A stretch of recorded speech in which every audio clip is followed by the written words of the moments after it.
Fala, meu povo, fala, minha pova, senhoras e senhores, tudo bem com vocês? 15 dias atrás, ou algumas aulas atrás, não é bom ficar falando data da última gravação, porque senão a pessoa vai achar que eu gravei 15 dias atrás, que de fato de hoje foi 15 dias mesmo. Na nossa última aula, que foi a aula 9, ali a gente entendeu a ideia de vetor, entendeu o conceito de vetor.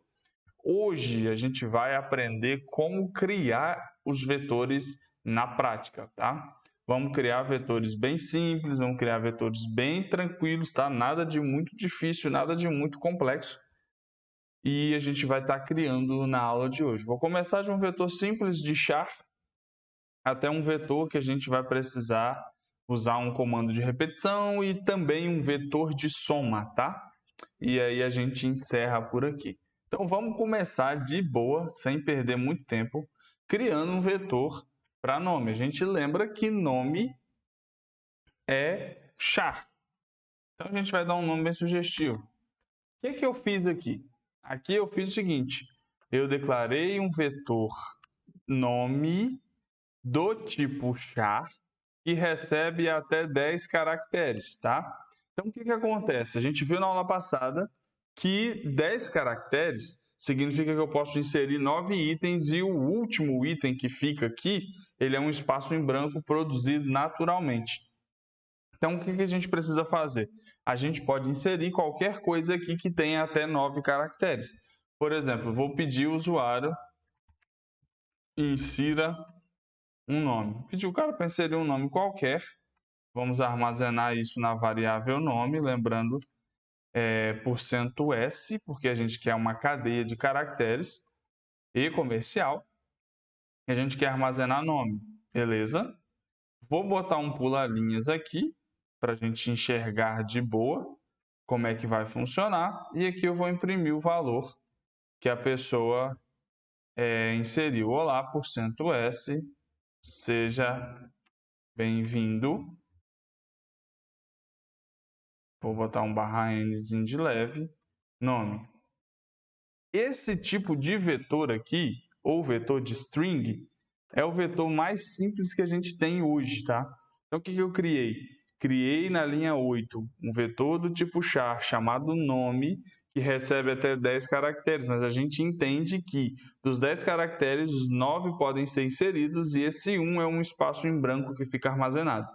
Em seguida, na linha 10, pedimos para que o usuário insira o nome no aplicativo. Na linha 11, a gente armazenou esse valor inserido pelo usuário na linha 10 na variável nome. Colocamos um pulo-linha na linha 13 e pedimos para imprimir na linha 15. Se tudo estiver correto, a gente vai ter aí nossa telinha preta para podermos trabalhar nela de boa. Tá? Vamos ver o que está acontecendo. Está compilando ainda. Compilou, foi, nossa telinha preta está lá, insira um nome e eu vou inserir um nome. Vou colocar o meu nome mesmo, na hora que eu peço para imprimir ele responde: olá, Heitor, seja bem-vindo. Ele pegou o valor que estava aqui e colocou aqui. Esse é o tipo de vetor extremamente simples, tá? Não tem o laço de repetição, vou usá-lo apenas uma vez. Então você entenda que quando eu quiser escrever nomes, quero escrever nome, o que eu posso usar? Vou usar um vetor de string simples e eu posso escrever nome nele. Se o nome for muito grande, eu aumento a capacidade do vetor. Se o nome não for muito grande, eu deixo um vetor pequenininho e está resolvido a situação. Então aqui eu estou inserindo um único nome e eu não preciso que isso fique se repetindo, se repetindo, se repetindo, se repetindo, se repetindo. Mas e quando eu precisar que isso se repita? O que eu preciso fazer? Desculpa. Eu preciso de um laço de repetição. E é sobre isso que nós vamos falar neste exato momento. Vetores com laços de repetição. Os vetores com laços de repetição são vetores simples que irão se repetir várias vezes. Então, a declaração é exatamente a mesma. Agora eu vou trabalhar com vetor de inteiros, tá bom? Declarar um vetor do tipo int. Vou dar um nome para esse vetor de num. Ok? Esse vetor num vai receber 5 números só, para não ficar muito extenso aqui. Tá?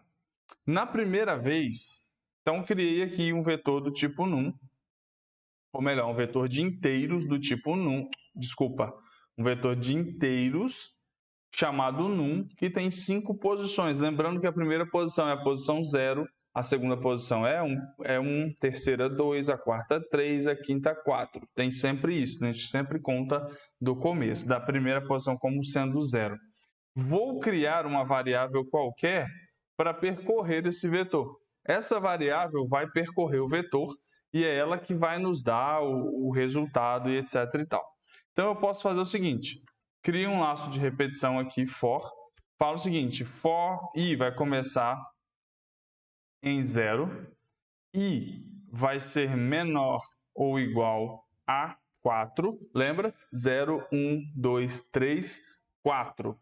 Então, eu vou ter 5 posições do vetor, porque eu estou começando o vetor em 0 e estou encerrando o vetor em 4. Então, 0, 1, 2, 3, 4.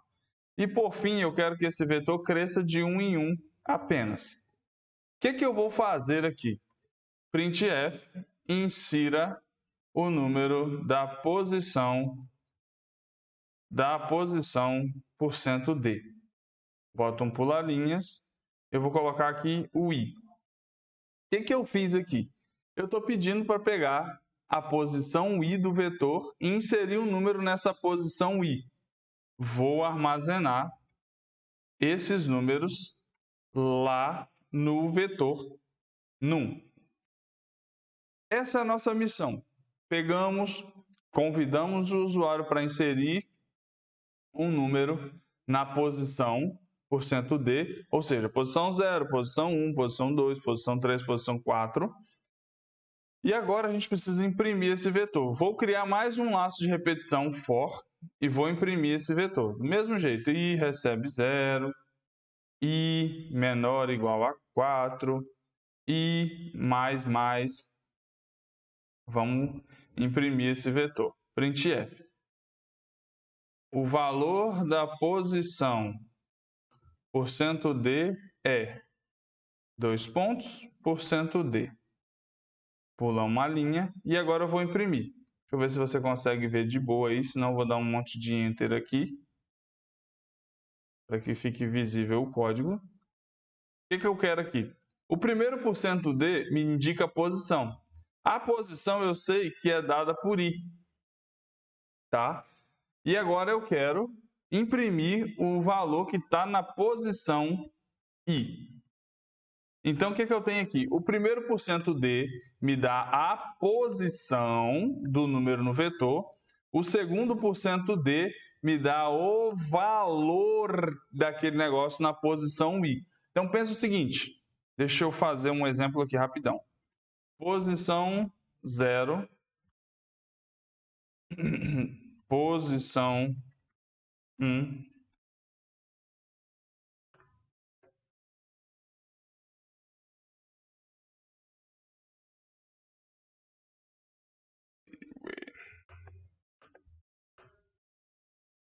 O resultado final vai ser mais ou menos isso daqui, ó. Vamos supor que eu digite lá 15, 10, 25, 13, 47. Então, na posição 0 eu vou ter 15, na posição 1 eu vou ter 10 e assim sucessivamente. O que eu preciso que você lembre, que fique gravado na sua testa, no seu coração, é essa sequência. Isso daqui, esse primeiro %d, ele é facultativo. Ou seja, o primeiro %d e aquele izinho ali, ó, que está sozinho, o primeiro i depois da primeira vírgula, são facultativos. Eu não preciso colocar. Eu coloco se eu quiser fazer meu código ficar bonito, tá? E o segundo %d, e aquele num, colchetes, i é obrigatório. Eu preciso colocar aquilo dali. Quando eu executar isso daqui, ele precisa imprimir para mim os números que eu inseri. Então, eu vou inserir 5 números aleatoriamente aqui, se não der erro nesse código. Vou inserir 5 números aleatórios aqui. Vou inserir o 10. vou inserir o 15, vou inserir o 20, o 25 e o 30. Veja, insiro o número da posição 0, 10. Insiro o número da posição 1, 15. Posição 2, 20. Posição 3, 25. Posição 4, 30. Quando eu der Enter aqui, eu preciso imprimir bonitinho todos esses valores nessa ordem que foi inserido. Tá lá, o valor da posição 0 é 30, o valor da posição 1 é 0, deu alguma coisa errada, que eu não lembro, não sei o que é, mas deu erro, então se deu erro a gente vem cá com conserta.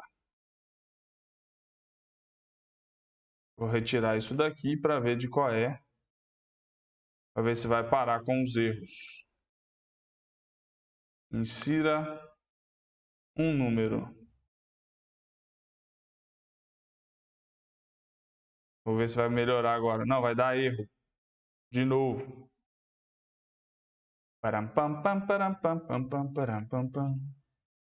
10, 15, 20, 25, 30. Deu erro por conta desse detalhe aqui que eu esqueci de tirar. Agora vamos ver como é que vai funcionar. Vamos testar, vamos testar, vamos testar. 10, 15, 20, 25, 30. Também está dando erro. Não sei o que está acontecendo.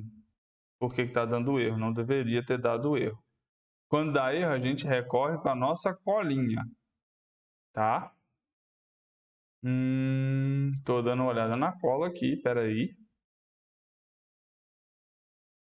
Não era para ter dado erro. Não sei o que aconteceu. Mas a ideia é essa daqui, tá? Essa é como funciona o nosso vetor. A estrutura do código não está errada. Está errada alguma coisa na posição do vetor. Eu acho que eu já descobri aonde que é.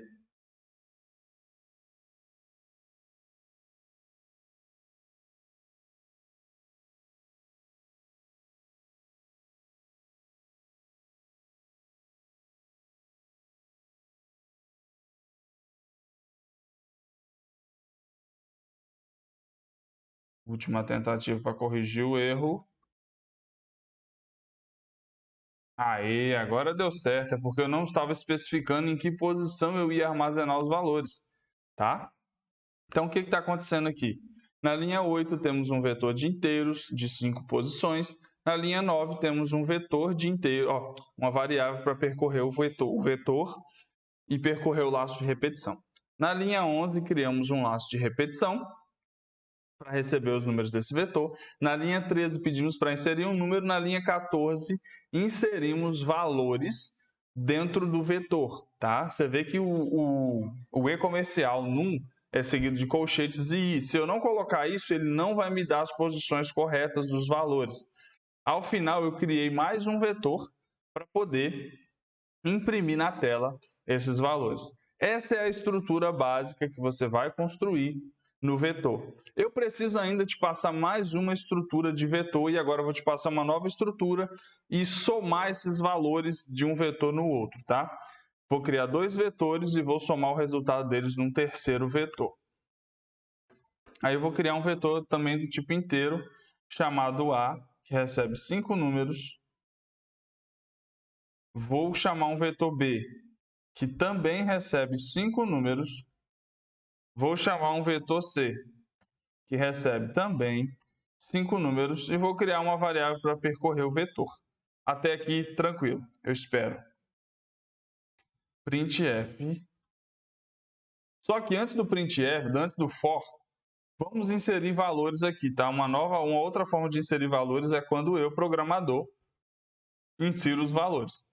O que eu faço? Eu escrevo na frente do vetor, boto sinal de igual, abro chaves e numero. Então, o vetor A vai ter esses valores aqui. 1, 2, 3, 4, 5. O vetor B vai ter os valores 6, 7, 8, 9 e 10.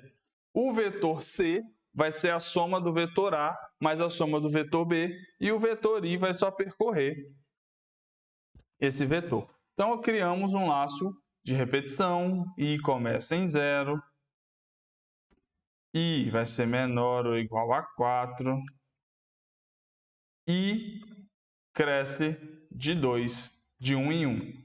E aqui eu vou fazer a soma desses vetores da seguinte forma. O vetor C recebe o vetor A mais o vetor B. O vetor A mais o vetor B. Pronto. Isso é uma soma. Essa é a soma. Eu estou somando aqui posição a posição. Estou somando posição 0 com posição 0 e armazenando na posição 0. Aí o vetor repete, ele vai para a posição 1. Então, estou somando a posição 1 com a posição 1 e armazenando na posição 1 do vetor C. Depois ele repete mais uma vez, posição 2. Aí eu somo posição 2 com posição 2. Depois ele de novo, posição 3 e assim sucessivamente. Aí eu posso criar mais um laço de repetição que eu vou copiar e colar para a gente ganhar tempo. E vou imprimir esse resultado. Printf. O valor da posição %d é %d. Vou pular uma linha aqui. Pulei uma linha, quero a posição e quero a soma desse vetor. Quando eu executar aqui, eu preciso ter um terceiro vetor. Tá? Deixa eu só botar um puladinhas aqui. Printf /n/n. Quando eu coloco aqui, quando eu executar isso daqui, eu preciso ter um terceiro vetor com os números 7, 9, 11, 13 e 15. Basicamente é isso. Quando eu executar aqui é o que eu preciso ter. Estou executando, vamos ver o que está acontecendo. Deu um erro, porque eu escrevi um printf errado. Escrevi um printf errado. Vamos fechar essa janela. Deixa eu só achar o printf aqui, está errado. E agora vamos executar novamente. Vamos ver o que acontece aqui. Veja que eu tenho um terceiro vetor com a soma dos vetores A e B. Você viu que a gente colocou para o vetor A 1, 2, 3, 4, 5. Colocamos para o vetor B 5, 6, 7, 8, 9, 10. E aí somamos cada posição do vetor. Tá? Esses são os vetores mais básicos que a gente tem, esses são os vetores mais básicos que existem. Ainda não é hora de entrarmos em construção de vetores muito complexas. Em breve entraremos, deixa eu tirar essa tela preta do fundo. Em breve a gente vai ter construção de vetores mais complexas, mas o que eu preciso que você entenda é a construção básica dos vetores agora, tá? Copie cada código desse, vai executando comigo, escreva no caderno e se ficar alguma dúvida, não deixe de me mandar mensagens. Forte abraço, nos vemos na nossa próxima aula. Beijo no seu coração e até mais. Fui!